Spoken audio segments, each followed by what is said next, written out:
Hola, yo soy Mariam y hoy vamos a hablar de si China podría desencadenar un colapso económico o no, qué podría causarlo y cómo podría verse si realmente sucede. China es la segunda potencia económica del mundo o la primera según la medida que sigamos, y también se le conoce como la fábrica del mundo debido a la gran cantidad de partes y productos que hacen en China. Así que bajo las circunstancias correctas, China realmente podría crear algún tipo de crisis global sin siquiera pensar en temas drásticos como una guerra. Un simple retraso en China, una recesión afectaría al resto del mundo, y es justamente este escenario el que ha sido tema de conversación importante para analistas y políticos en todo el mundo por algunos años. China definitivamente ha estado desacelerando, pero la razón no queda del todo clara, ya que todo el mundo desaceleró debido al COVID-19. Para abril del 2020, la economía china había disminuido 6.8% en los primeros 3 meses del año, comparado con el año anterior. Esta fue la primera reducción reportada desde 1976, mientras pasaban por el final de la Revolución Cultural. Para el 2021 ya se había recuperado, pero existe miedo de que otros factores puedan causar un retraso mayor. Esto incluye la guerra de inversiones entre China y Estados Unidos, los altos niveles de deuda china, el desplomo del mercado de propiedades desencadenado por Evergrande y la continua escasez de energía eléctrica, además de los problemas que el COVID-19 ha traído. La pregunta es, ¿qué tanto podría impactar a otros países una recesión china y si sería tan malo o peor que la crisis financiera global? De hecho, es posible que hayamos estado muy cerca de este escenario hace unos años. En junio de 2015, la bolsa de valores china reventó con el índice compuesto de Shanghai, cayendo cerca de un 30% en tan solo 3 semanas y arrastrando los mercados globales consigo. Había muchas señales de que China estaba pasando por una desaceleración. Los bancos centrales de China respondieron devaluando el yuan contra el dólar americano, y mientras que esto significaba que los bienes de exportación de China podrían resultar más económicos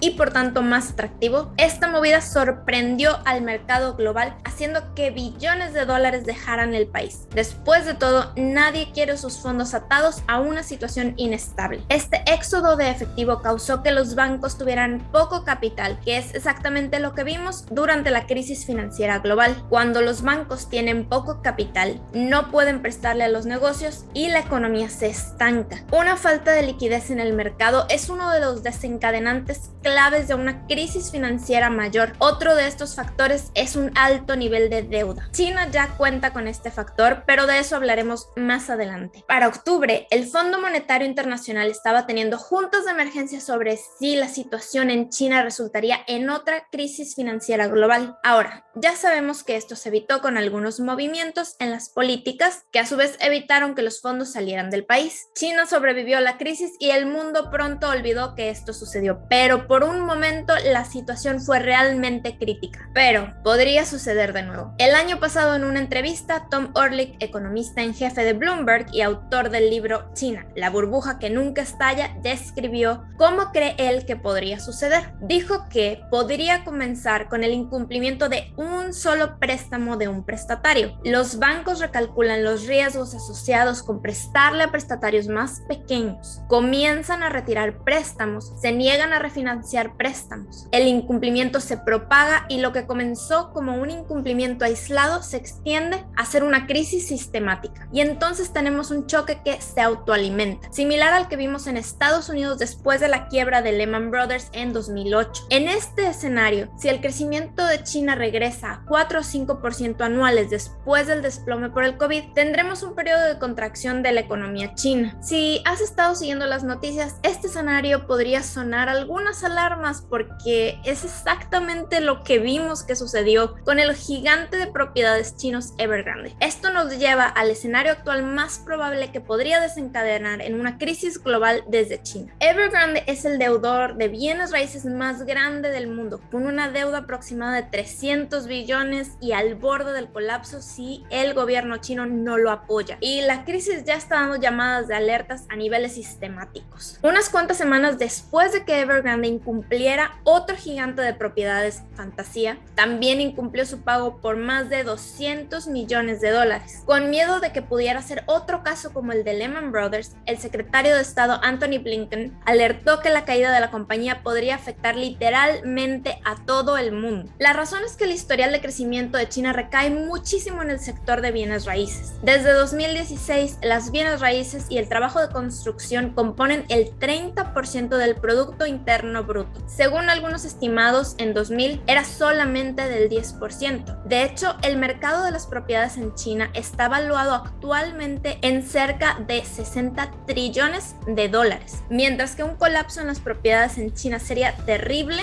muchos analistas dicen que la caída de Evergrande es un escenario diferente que lo que vimos con Lehman Brothers. El analista de mercado de IG, Kyle Roda, dice que aunque la compañía colapse, es poco probable que desencadene en una crisis como la de 2008. La principal razón es que Evergrande no está tan integrado en los mercados financieros globales como Lehman Brothers lo estaba. De hecho, de los 300 billones que debe, solamente 20 billones se los debe a prestamistas externos. Aunque sigue siendo un número grande, es poco probable que cause el daño que vimos durante la crisis financiera global. Así que, aunque colapse, esto no necesariamente desencadenaría una crisis global inmediata. No necesariamente veríamos una reacción en cadena de compañías que mueren alrededor del mundo debido a ello, pero a menos que sea tratado con sumo cuidado, traería consigo un estancamiento y posiblemente una recesión en China. Orlik menciona que si el sistema financiero chino implosiona, no necesariamente veremos las ondas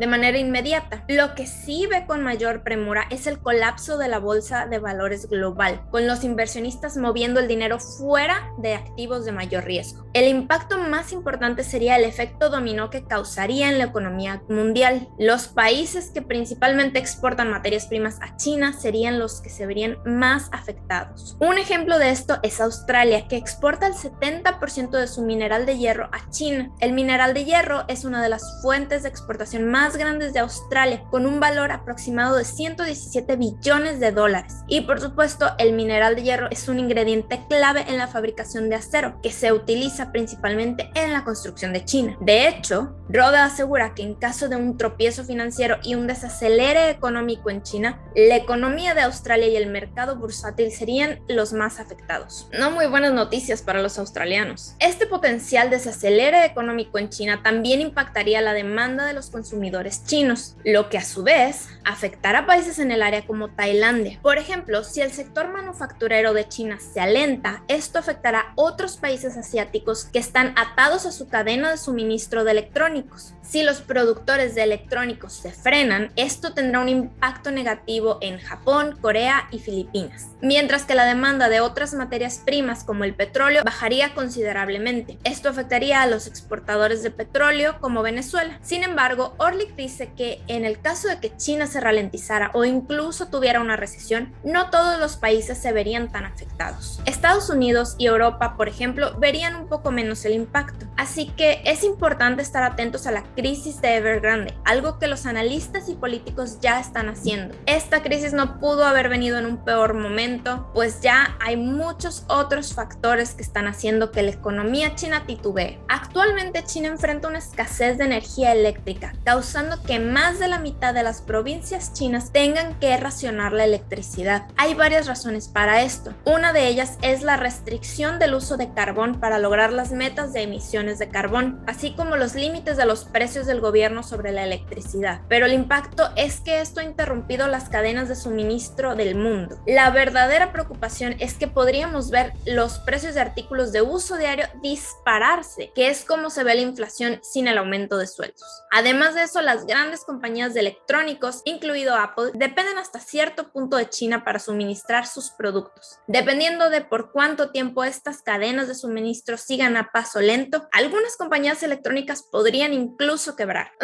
Todo esto se ve bastante complicado, pero hay algunas razones por las que tal vez no tengamos que preocuparnos por un colapso de China que desemboque catastróficamente a nivel global. Primero que nada, una de las grandes preocupaciones que las personas tienen es que China tiene una enorme deuda. Aunque la deuda de China al Fondo Monetario Internacional es grande, la mayor parte de la deuda de China es principalmente un préstamo de gobierno gobierno para empresas locales. China es famosa por sus altas tasas de ahorro, lo que quiere decir que muchas personas en China prefieren guardar su dinero en cuentas de ahorro en el banco antes que gastárselo en otras cosas. Después de la crisis global financiera, China implementó varias políticas para impulsar negocios en el país que parecieron dar buenos resultados, pues el país creció a una velocidad acelerada durante la última década. Solo que ahora está llegando un punto en el que los niveles de deuda son críticos. La mayor parte de la deuda son del Estado y de empresas del Estado o compañías de gobierno, lo cual lo hace mucho más manejable, especialmente en el contexto socialista de China. El economista y autor Anatoly Koletsky también cree que a menudo los números en China son exagerados o sacados de contexto para hacer ver una crisis inminente mucho más terrible. ¿Eso no suena a las noticias o al título de este video? Él comenta que las respuestas de las autoridades chinas seguido son criticadas por todo, como el movimiento de 2015 en el que soltaron 200 billones a la deuda de valores y devaluaron el yuan, haciendo que las personas pensaran que las autoridades están desesperadas y que el colapso es inminente. Él dice que esta creencia rápidamente le dio forma a la realidad, ya que los analistas de mercado no alcanzaban a distinguir bien entre un desacelere de crecimiento y un colapso económico. Sin embargo, vale la pena notar que China logró sortear con éxito lo que pudo haber sido una crisis muy seria. El control del gobierno sobre todas las industrias claves les da una enorme flexibilidad al manejar cualquier crisis. De hecho, las empresas del Estado producen cerca del 50% de todo lo que China maneja. Esto es muchísimo control del gobierno sobre sus mercados, incluso el mercado de valores, que a menudo son influenciadas por agendas del gobierno. Así que se puede decir que el control que tienen en China en realidad es bastante mayor a lo que podríamos ver en Estados Unidos, Australia o Reino Unido. Este control del mercado sin duda tiene su lado malo, como la parcialidad al hacer préstamos, distribución de recursos, sobre todo en empresas de Estado por encima de las privadas, pero al mismo tiempo les permite ser flexibles al momento de hacer leyes y crear medidas de estímulo para manejar crisis. En conclusión, ¿podría China causar un colapso económico global siendo la segunda potencia económica mundial? Sí, no creo que eso esté en duda, pero ¿querrían hacerlo? Probablemente no. Hacerlo realmente solo le haría daño. Y si hay algo que sé del Partido Comunista Chino es que hará cualquier cosa para mantener su crecimiento a largo plazo. Y ya ha probado que tiene la habilidad para llevar a cabo sus planes. Eso es todo de mi parte, no olviden suscribirse y comentar aquí abajo. ¿Creen que China está por entrar en recesión o en un desacelere que podría tener efecto dominó en el resto del mundo? ¿Y cómo creen que esto podría verse? Nos vemos a la próxima.